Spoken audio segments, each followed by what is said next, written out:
আপোনালোকৰ মাজলৈ নতুন এটা ভিডিঅ' লৈ আহিলোঁ। এইখন ভিডিঅ'ত মই এটা স্কলাৰশ্বিপৰ বিষয়ে আলোচনা কৰিম আৰু সেইখন স্কলাৰশ্বিপ পালে আপুনি বছৰি 80,000কে পাব আৰু মুঠৰ ওপৰত আপোনাক 5 বছৰ এই স্কলাৰশ্বিপটো দিব। স্কলাৰশ্বিপটো কোনে কৰিব পাব, কাট অফ কিমান যায়, এলিজিবিলিটি ক্ৰাইটেৰিয়াবিলাক কেনেকুৱা ধৰণৰ, ডকুমেণ্টছ কি লাগিব, কেতিয়া এইটোৰ এপ্লিকেশ্যন ষ্টাৰ্ট হয়, গোটেইখিনি আমি ডিছকাছ কৰিম। গতিকে আপোনালোকে যদি নতুন কৰি চেনেলটোত জইন কৰিছে তেনেহ'লে এইখন ভিডিঅ'ত এটা লাইক কৰি চেনেলটোক আপোনালোকে ছাবস্ক্ৰাইব কৰি নটিফিকেশ্যনটো অল কৰি ৰাখিব। এইটো স্কলাৰশ্বিপ বুলিয়েই নহয়, অলৰেডি মোৰ চেনেলটোত 5-6টা স্কলাৰশ্বিপৰ ভিডিঅ' মই দি দিছোঁ। ডিছক্ৰিপশ্যনত সকলোকেইটা লিংক দি দিম। আপোনালোকৰ যদি ইণ্টাৰেষ্টেড হয় তেনেহ'লে আপুনি তাত ক্লিক কৰি ভিডিঅ'কেইটা চাই ল'ব পাব। যিসকলৰ বেচিকেলি ৰিজাল্টটো বহুত ভাল হৈছে আপোনালোকে এটা স্কলাৰশ্বিপো এৰি নিদিব, কাৰণ আজিকালি পঢ়া শুনা কৰিবৰ কাৰণে আপোনালোকক পইচা নালাগে। কিয় মই কৈছোঁ কথাটো, আপুনি পঢ়া শুনা কৰিলে কিবা এটা ভাল ৰিজাল্ট যদি কৰে তেতিয়াহ'লে আপোনাৰ হাতত বহুতকেইটা স্কলাৰশ্বিপৰ সুবিধা পোৱা গৈছে। এতিয়া আপুনি সকলোকেইটা স্কলাৰশ্বিপ যদি এটাকৈ অনলাইন ফৰ্ম ফিল আপ কৰি ছাবমিট কৰে তেতিয়াহ'লে আপুনি 2-3টা স্কলাৰশ্বিপ পাবই। তো এতিয়া আমি আপোনালোকক এই স্কলাৰশ্বিপটোৰ বিষয়ে ডিটেইলছখিনি ভিডিঅ'টোত ক'ম, এটাকৈ বুজাই দিম। তো ভিডিঅ'টো আপোনালোকে অলপো স্কিপ নকৰিব, আপোনালোকে চাব আৰু যিটো নইজ হৈ আহিছে বেকগ্ৰাউণ্ডত সেইটো ইগন'ৰ কৰিব আৰু স্কলাৰশ্বিপৰ গোটেইখিনি মই ডিছকাছ কৰি আছোঁ, আপোনালোকে ভালকৈ শুনিব।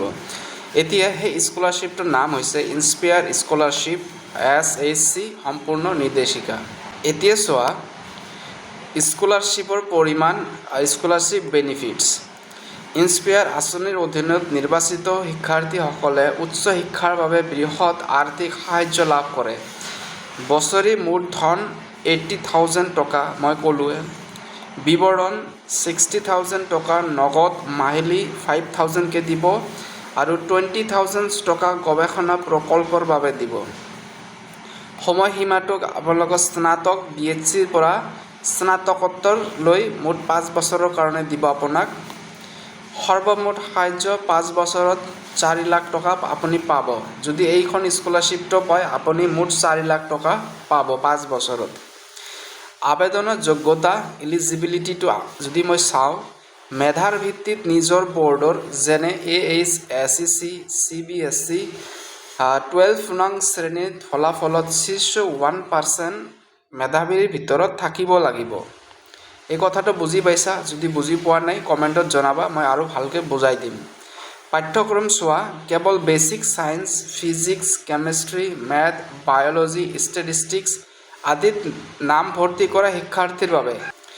বৰ্জনীয় ইঞ্জিনিয়াৰিং, মেডিকেল, MBBS বা কোনো প্ৰফেশ্যনেল পাঠ্যক্ৰমৰ শিক্ষাৰ্থীয়ে এই সুবিধা নাপায়। আছাম বৰ্ড এনালাইচিছ 2024, এই 2024ত যিটো স্কলাৰশ্বিপটো হৈ গৈছে সেইটো ৰিজাল্ট হিচাপত এটা এনালাইজ কৰিছে। এই চাব আপোনালোকে, অসম বৰ্ডৰ বাবে কাট অফ 2024 বৰ্ষত আছিল 82%। তাৰমানে যিসকলৰ 82% আছে সিহঁতে আবেদন কৰিব পাব। মুঠ আবেদনকাৰী আছিল 93 জন। চোৱা কিমান কম পাৰ্চেণ্ট ল'ৰা ছোৱালী এই স্কলাৰশ্বিপটো জানে, সকলোৱে নাজানে। অনলি 93 জনে স্কলাৰশ্বিপটো আবেদন কৰিছে। চূড়ান্তভাৱে নিৰ্বাচিত 35 জন। কিমানজন কৰিছে? 93 জনে আৰু নিৰ্বাচিত হৈছে 35 জনে। মন কৰিব, যদিও 82% কাট অফ আছিল তথাপিও কোটা সীমিত হোৱাৰ বাবে অধিক নম্বৰ থকাসকলহে বাছনি কৰা হয়।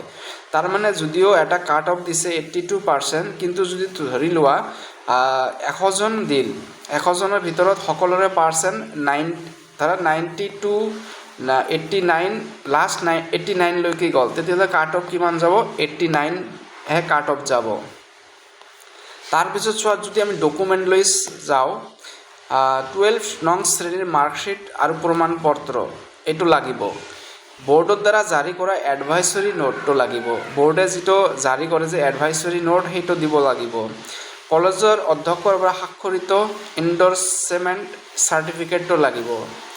পাছপোৰ্ট ফটো আৰু পৰিচয় পত্ৰ, আধাৰ কাৰ্ড বা ভোটাৰ কাৰ্ডটো হ'লেও হ'ব। এতিয়া চোৱা 5 নম্বৰটোত কি কৈছে, 2026 বৰ্ষৰ বাবে গুৰুত্বপূৰ্ণ টিপছ।